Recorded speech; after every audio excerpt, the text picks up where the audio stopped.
sebagai sesuatu yang nanti harus kita pertanggungjawabkan.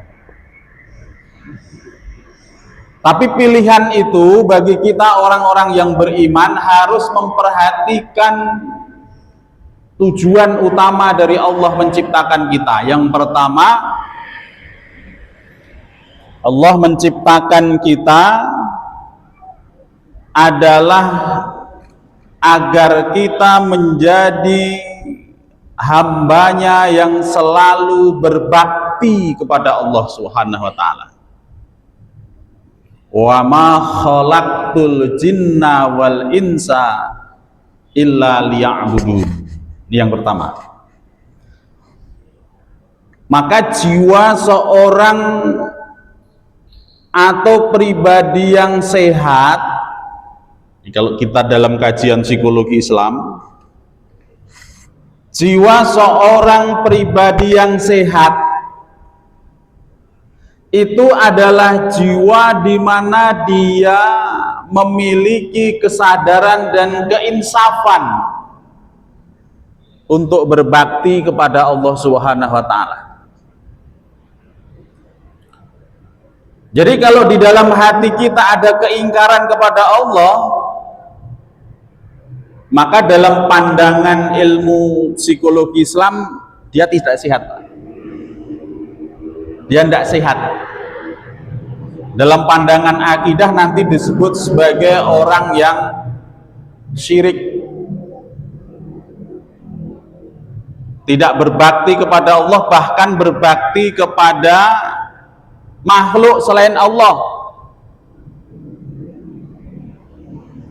Kalau kita perhatikan ayat ini, ayat yang sangat populer dan singkat ini maknanya luar biasa. Dan tidaklah aku ciptakan jin dan manusia.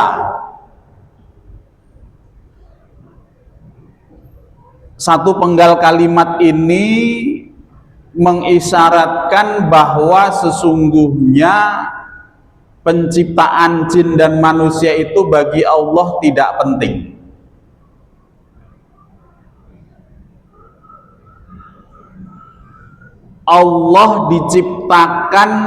Allah menciptakan manusia, ini sebenarnya manusia itu bagi Allah tidak penting. Sehingga kita tidak boleh sombong, tidak boleh angkuh. Kita ini tidak penting, Pak.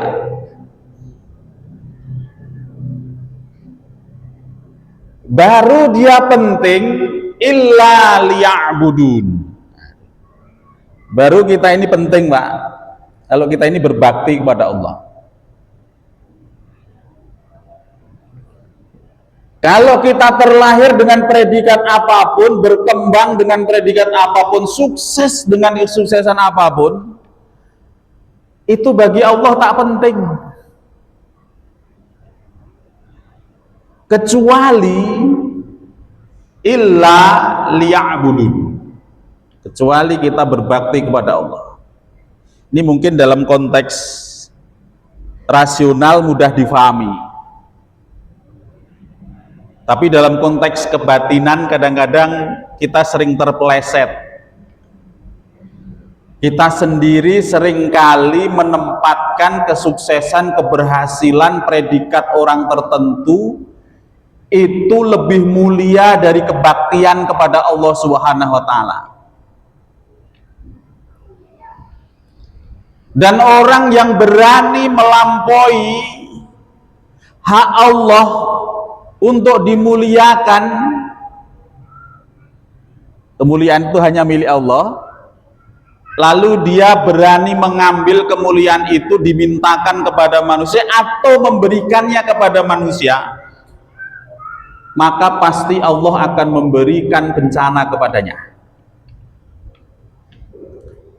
Ini diingat-ingat, Pak,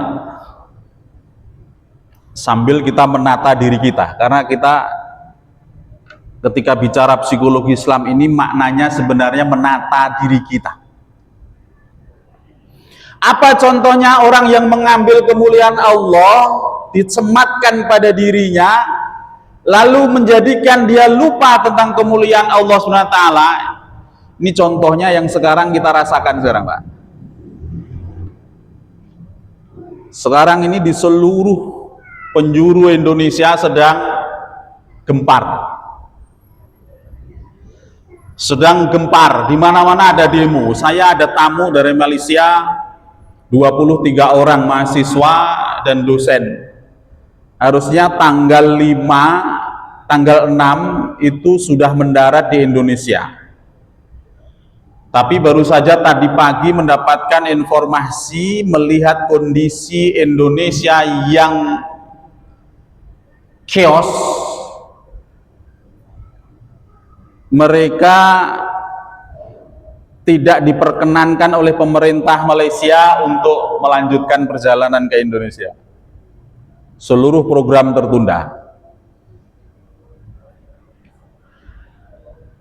Di beberapa tempat, gedung-gedung yang kita anggap sebagai gedung yang megah, gedung-gedung yang kita anggap sebagai gedung yang berwibawa, punya marwah, gedung DPR, DPRD, Kapolda, gedungnya Kapolda hancur. Hancur. Rumah-rumah para pejabat, rumah-rumah anggota dewan luluh lantah, hancur. Kenapa bisa seperti itu? Mereka mengambil kemuliaan yang dimiliki oleh Allah, diminta, dipaksa agar tersematkan pada dirinya. Seakan-akan kalau sudah menjadi anggota dewan itu super power, sudah segala-galanya,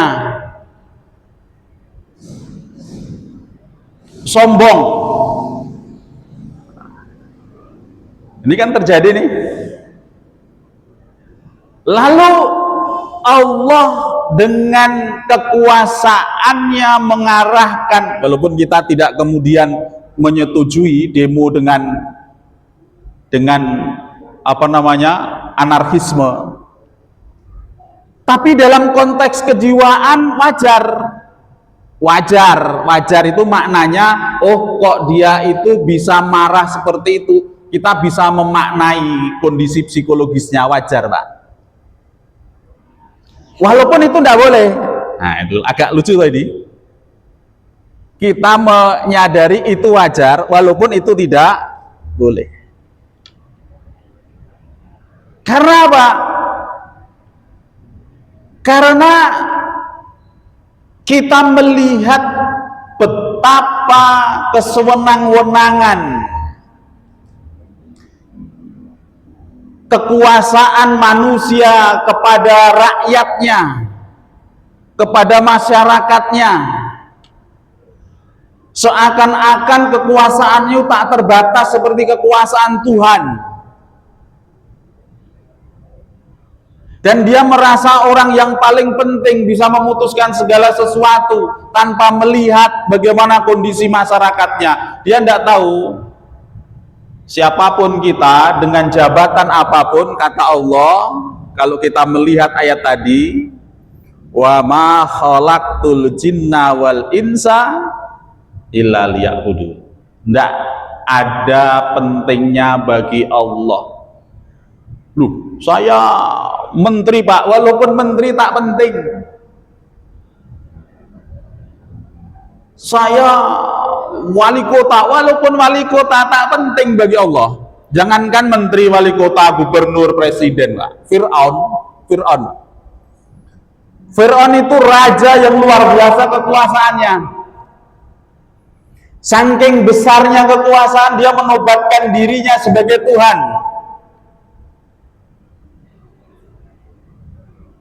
Aku ini Rabbmu yang mulia, anna rabbukumul a'la, katanya. Wahai manusia, jangan kamu macam-macam main-main sama aku. Anna rabbukumul a'la, aku ini Tuhan kamu yang mulia, tak ada yang lebih mulia daripada aku. Fir'aun, Pak. yang kekuasaannya saat itu tidak tertandingi di muka bumi.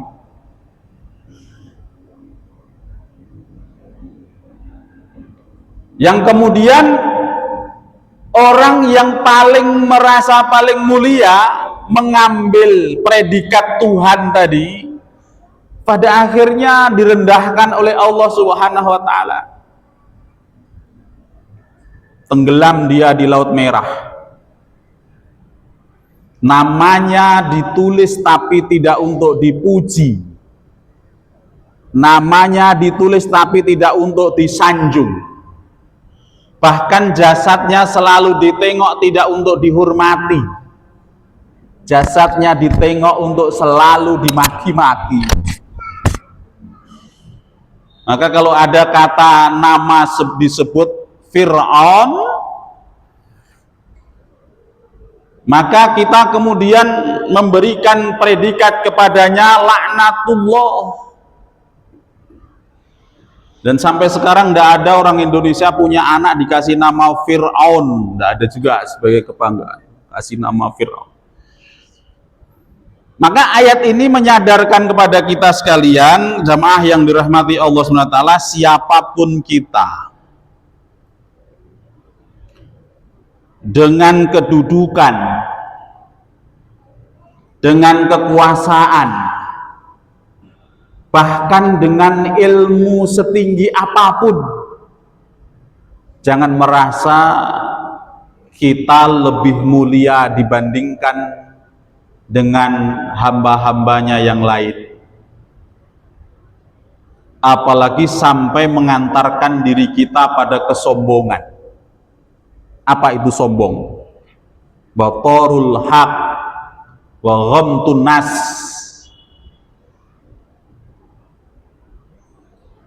Menolak kebenaran ketika kebenaran itu diberikan, disampaikan kepadanya. Wa ghamtun nas, dan merendahkan manusia. Entah merendahkan karena dia lebih pinter, entah merendahkan karena dia lebih kaya, entah merendahkan dia lebih kuasa. Apapun kesombongan yang ada pada diri kita, sedikit saja kesombongan itu diharamkan oleh Allah mencium baunya surga. Mencium baunya surga aja. Bahkan yang dikhawatirkan oleh para ulama, ini kekhawatiran yang luar biasa,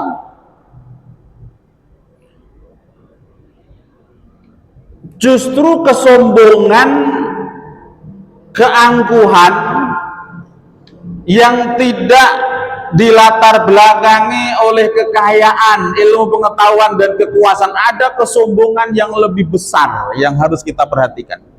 Apa itu? Sombongan dalam ibadah. Ini hati-hati. Setan itu mengganggu kita, Pak. Itu bertingkat-tingkat. Yuwaswisu fi sudurin nas. Setan itu mengganggu kita, mengganggu keimanan kita itu. Yuwaswisu fi sudurin nas, menghembus-hembuskan di dalam dada manusia kita itu luar biasa caranya, bertingkat-tingkat.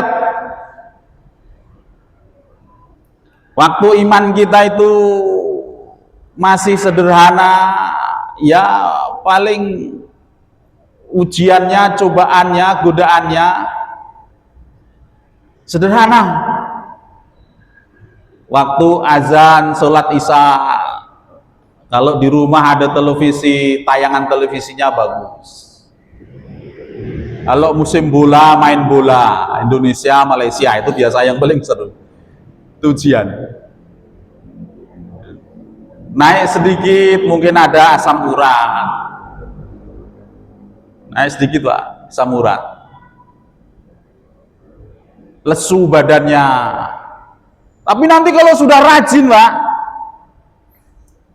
Kalau kita benar-benar menghayati, kalau kita benar-benar bisa merasakan godaan setan itu per detik, Pak. Saya aja kayak gini nih, ada godaan setan nih, Pak. Jamaahnya memperhatikan. Oh, itu mulai setan muncul, Pak. Nampaknya ini kalau kita tidak hati-hati, Pak, masuk. Jadi imam saya, Allahu Akbar, bacaan kita bagus, bacaan kita lembut.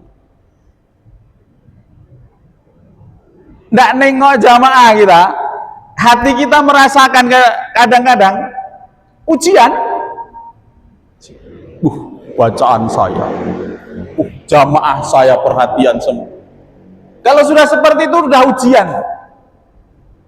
Dan nanti ada ujian yang lebih besar lagi. Apa itu? Ujian merasa dirinya sudah menjadi orang soleh. Ini hati-hati kita. Ujian sudah menjadi merasa orang baik, bahwa kita berusaha untuk soleh dan baik, itu betul. Tapi merasa sudah cukup sebagai seorang soleh, sebagai seorang baik, ini berarti ada masalah. Maka siapa yang di dalam hatinya sudah mulai tumbuh ada perasaan lebih, yang sesungguhnya yang lebih itu hanya Allah SWT, itu berarti di dalam hati kita sudah mulai ada penyakit. Yang kedua, tujuan dari diciptakannya manusia adalah kita diperintah oleh Allah sebagai pemakmur dan penjaga kelestarian bumi. Bahasa Al-Qur'annya khalifah. Wa idh qala rabbuka lil malaikah inni ja'ilun fil ardi khalifah. Ini ayatnya juga sudah sangat populer. Cuman penghayatannya yang perlu kita tanamkan betul-betul. Wahai para malaikat, sesungguhnya aku akan menciptakan di muka bumi makhlukku yang nanti akan menjadi khalifah.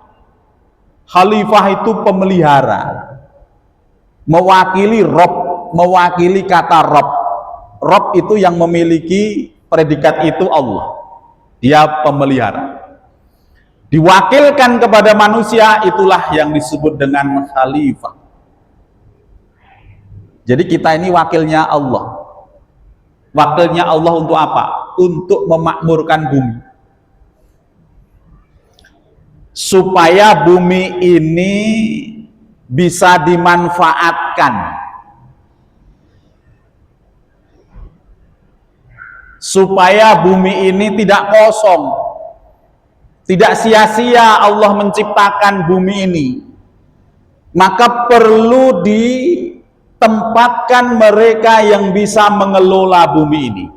Itu namanya khalifah. Jadi kita ini khalifah, pemakmur, pengelola, pengatur.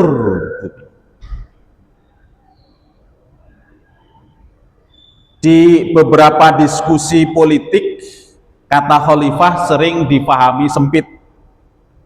Khalifah sering difahami sebagai kekuasaan politik berdasarkan nilai-nilai dan ajaran Islam, cara politik. Maka harus terstruktur sebagai sebuah sistem kenegaraan. Tapi sebenarnya khalifah yang dimaknai oleh Al-Quran ini bukan itu. Khalifah itu adalah sebuah tanggung jawab yang diserahkan kepada manusia untuk mengatur bumi ini, supaya bumi ini termanfaatkan dan terkelola dengan baik. Maka Allah kemudian memberikan banyak pengetahuan kepada manusia, Dan kelebihan kita dibandingkan dengan makhluk yang lainnya adalah pada pengetahuan. Pada pengetahuan. Kalau soal ketaatan kita kalah taat, Pak. Dengan malaikat kalah taat. Kalau soal kekuatan kita kalah kuat dengan hewan. Maka malaikat pun kan pernah bertanya kepada Allah, ataj'alu fiha may yufsidu fiha wa yasfikud dima wa nahnu nusabbihu bihamdika wa nuqaddisu lak. Ini ayat yang luar biasa. Wahai Allah, kami bertanya, apakah engkau akan menciptakan makhluk yang nanti akan membuat pertarungan, percekcokan, dan yang akan membuat pertumpahan darah. Wa nahnu nusabbihu bihamdika wa nuqaddisu lak. Padahal kami ini, para malaikat ini, adalah makhlukmu yang senantiasa mengagungkan dan mensucikan engkau, mentasbihkan engkau. Kenapa tidak kami saja? Oh, ini dia. Sebab kalau dalam konteks ketaatan kita kalah, Pak. Kita kalah taat. Malaikat itu malaikat yang diperintah untuk sujud saja. Malaikat yang diperintah untuk mencabut nyawa, itu pekerjaannya yang mencabut nyawa. Tidak pernah dia jualan pisang goreng. Tidak. Nyambil ini, cabut nyawanya, istirahat sebentar. Jualan di pasar Cipuan. Tidak. Yang tugasnya mengatur rizki, tugasnya ngatur rizki aja, tidak pernah korupsi, Pak. Paling taat. Tapi kenapa kok yang diberikan tugas oleh Allah adalah manusia?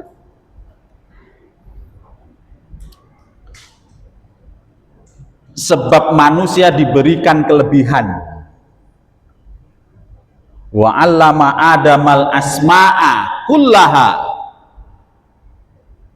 Dan Allah memberikan pengetahuan kepada Adam asma'a, nama-nama. Dalam tafsir, nama-nama itu maksudnya ilmu pengetahuan. Kenapa kok asma, nama itu dimaknai sebagai ilmu pengetahuan? Karena sesuatu itu bisa disebut namanya sebab kita tahu ilmunya.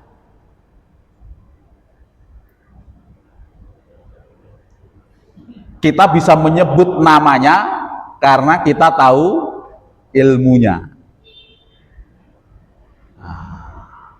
Kita tahu macam mana itu barang. Ini kalau Patih Gajah Mada itu lahir Gajah Mada, lahir kembali maksudnya, bangkit. Kita tanya, suruh nyebutkan ini apa, dia tidak akan pernah bisa nyebut namanya apa. Tapi kalau untung ditanya ini namanya apa, untung bisa nyebut. Namanya apa? Namanya ini handphone. Kenapa? Karena dia tahu ilmunya, walaupun sedikit, dia sudah bisa memberi nama handphone. Allah untuk mempersiapkan manusia menjadi al-khalifah, Allah mempersiapkan dengan memberikan pengetahuan tentang nama-nama. Dan ketika diuji, ternyata antara malaikat dengan manusia, siapa yang lebih mampu menguasai? Manusia. Manusia lebih mampu menguasai nama-nama, sampai malaikat angkat tangan. Subhanaka, kata malaikat, la ilma lana illa ma 'allamtana. Maha suci Engkau ya Allah, kami tidak tahu apapun itu kecuali sebagian dari apa yang Engkau telah ajarkan. Sehingga dengan pengetahuan itulah maka kemudian kita punya kemampuan untuk menjadi khalifah di muka bumi.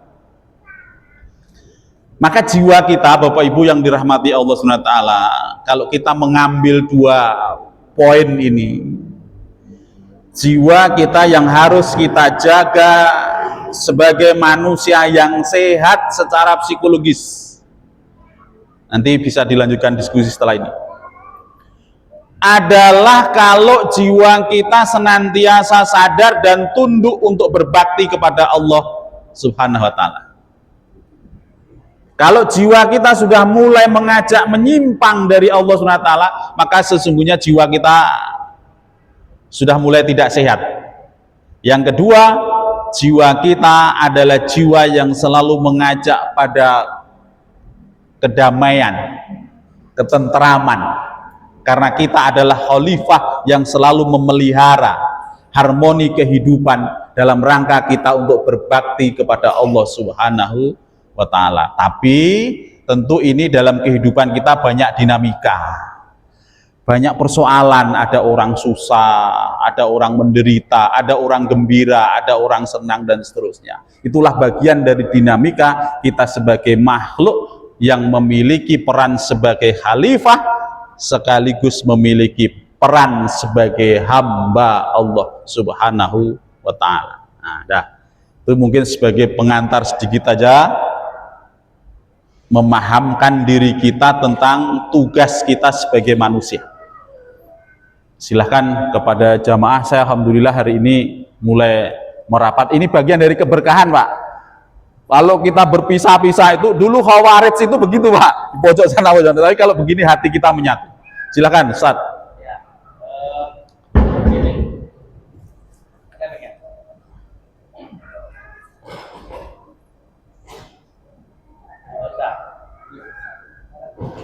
Kalau Assalamualaikum warahmatullahi wabarakatuh. Waalaikumsalam warahmatullahi wabarakatuh.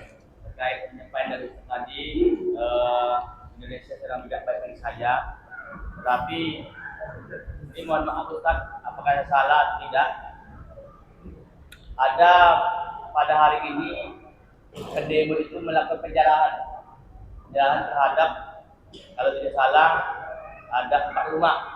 Ada rumah Mas Roni, Pak Ubah, Eko Matrio, dan satu lagi Sri Mulyani.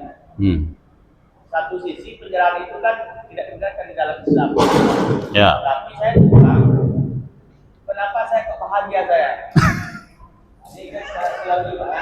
Ya. Kenapa bahagia saya? Selama hidup saya, ketika melihat penjarahan yang terjadi, itu ini bahagia saya. Apakah saya berdoa atau bagaimana? Soalnya, ya satu sisi ada orang yang bertiga, ini salah satu tidak dibenarkan. Secara agama tidak dibenarkan. Tetapi perasaan saya yang paling dalam, kok bahagia ya, rumah si A itu dijalan oleh pendemo. Dan saya tidak benarkan itu. Tapi kebahagiaan yang saya rasakan dalam saya mengajukan. Wah ya, ini bagian dari, saya yakin ini persoalan yang dirasakan oleh Ustadz Untung ini tidak cuma dia yang rasakan, banyak yang merasakan. Tapi coba kita analisa. Ada ayat, nanti dicari, saya suratnya agak lupa ayatnya berapa, tapi bunyinya kurang lebih begini. Kalau kita analogikan itu sebagai sebuah proses peperangan, itu kan peperangan untuk mencari keadilan sebenarnya kan. Kata Allah begini, yuqatilu fi sabilillahi alladzina yuqatilunakum wala ta'tadu innallaha la yuhibbul muqtadin. Perangilah, kalau itu bisa dikatakan, ini kan sedang perang sekarang nih Pak, perang mencari keadilan. Perangilah orang yang memerangi kamu. Apakah dia memerangi kita? Oh ya, memerangi kita. Hak-hak kita sebagai rakyat tercederai. Itulah peperangan yang sesungguhnya sekarang kita. Bolehkah kita melakukan perlawanan? Boleh. Boleh. Bentuknya apa? Sekarang bentuknya namanya demonstrasi. Walaupun demonstrasi ini juga beberapa ulama ini ada dua pandangan. Karena nanti ada ayat yang menekankan kepada kita sekalian untuk atiullah wa atiur rasul wa ulil amri minkum. Tapi orang berdebat juga, lo ulil amrinya yang kayak mana dulu? Ada yang kayak gitu. Tapi terlepas dari itu, kalau ini boleh dikatakan sebagai sebuah perjuangan, kita boleh berjuang. Tapi Allah memberikan batas. Wala ta'tadu, jangan kau melampaui batas. Apa makna melampaui batas? Melampaui sesuatu yang itu tidak diperkenankan oleh Allah SWT. Mengambil hak bukan haknya. Jangan. Bahkan membalas saja itu balasan yang setimpal. Kalau dalam peperangan membalas yang setimpal, tidak boleh melampaui. Pernah kan satu saat Ali itu duel 1 lawan 1. 1 lawan 1. Setelah duel, musuhnya itu roboh,